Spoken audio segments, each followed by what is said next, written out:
Magandang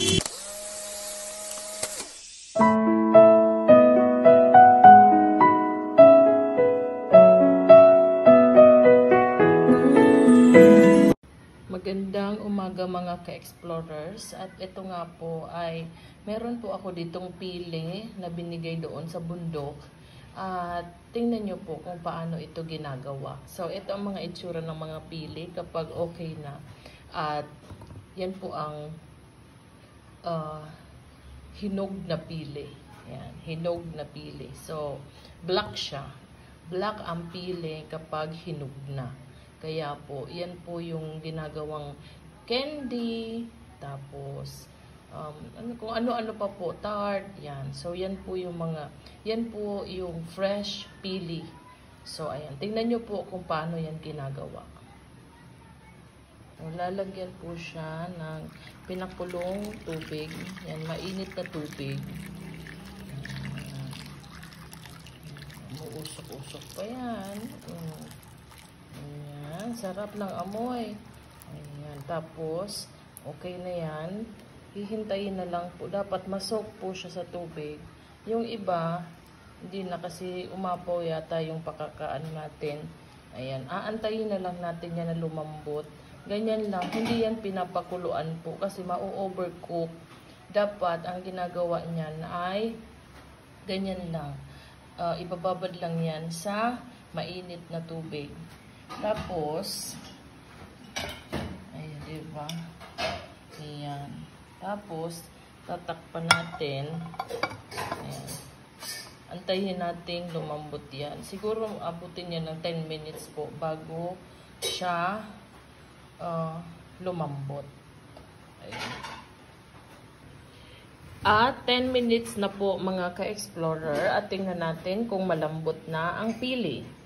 Ayan. Ito naman daliri ko na mukhang pili. Tingnan nyo naman yan. Ay naku po. Oo. Huwag nyo nang pansinin yan. Ito na lang napili. O, ayan po. Tingnan natin kung malambot na. Pag napisa na po ito, ibig sabihin malambot na siya. Ayan. Yummy! O, diba? O, ayan. Sarap! Naglalaway ako. Wait lang. Ayan na siya, malambot na siya mga ka-explorer. At pwede na itong balatan at kainin itong laman. Ayan po. Wait lang, ipapakita ko sa inyo kung paano. So, ito na po siya mga ka-explorer, at tinanggal ko na nga yung tubig dahil kapag nasoak siya ng matagal sa tubig, syempre, masyado na siyang malambot. So, ayoko naman yung sobrang lambot nito. So, ito na po, at ito na nga po yung ating pili. At meron po ako ditong sausawan na patis. Patis lang, as in patis lang yan. Walang halo-halong keme-keme. So, ayan po. At, wait lang. Ayan. So, ito na nga po yung pili na binabad natin sa mainit na tubig. After 10 minutes lang yan mga ka-explorer ha. Tapos, ito na. Babalatan na natin to. Tatanggalin natin yung balat na black.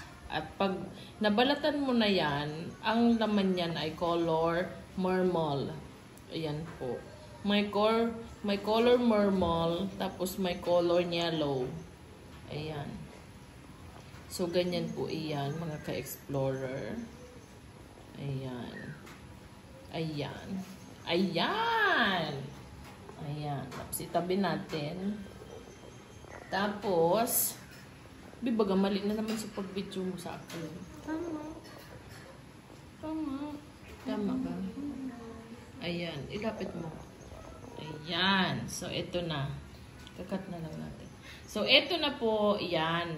Ayan. Tapos, aalisin mo kasi bawal mo naman yan sipsipin kasi baka dumiretso yan sa lalamunan mo kasi madulas. Oo, wag sisip-sip kapag madulas po kasi didiretso sa lalamunan. Ma-aksidente ka pa. So, eto naman po na laman na ito na masarap na masarap. Naglalaway ako. Ay, sasawsaw mo sa patis. Tapos, kakainin mo ngayon.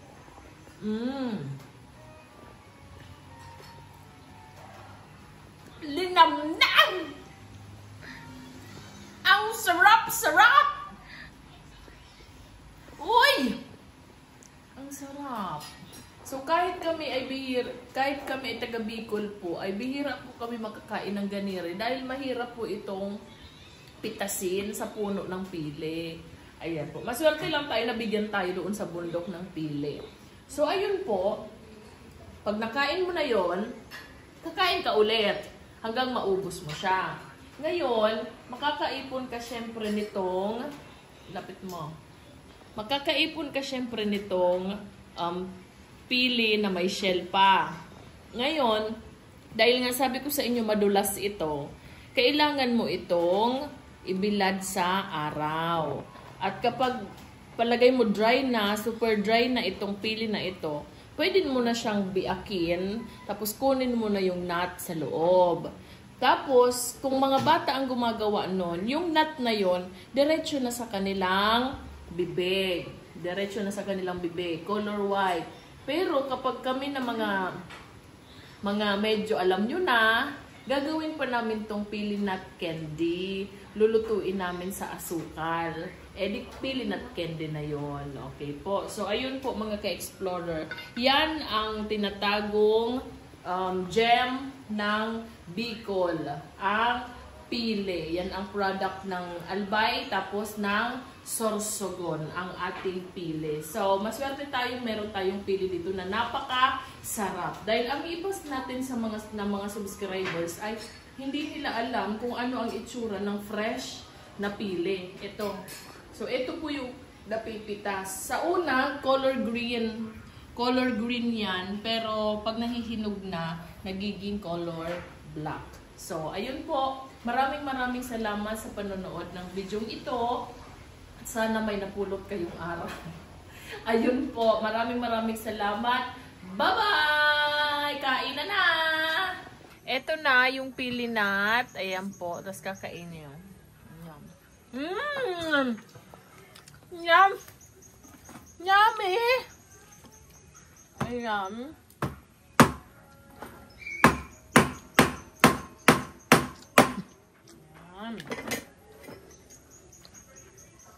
Parang nahihirapan ka. Matigas. Kasing tigas ng ulo mo. Hindi naman matigas ulo ko.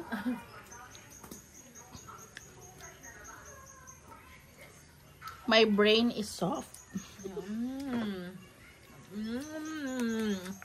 Ang taba. Harap.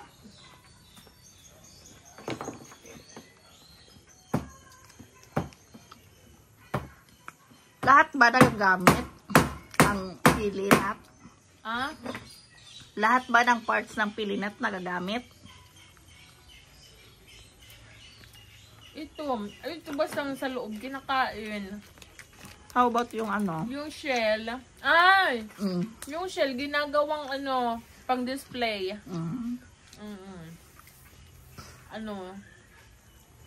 Yung mga pang, keychain. Keychain. Lahat sila. How about yung balat? Kinakain. Kinain mo kanina. Anong tawag doon? Laman. Hindi, dito. Anong ginagawa? Yung tulad. Ano po sa Tagalog ang tulad? Tula. Ginagawa nga yung ulam sa ibang lugar. Ulam na nila yun.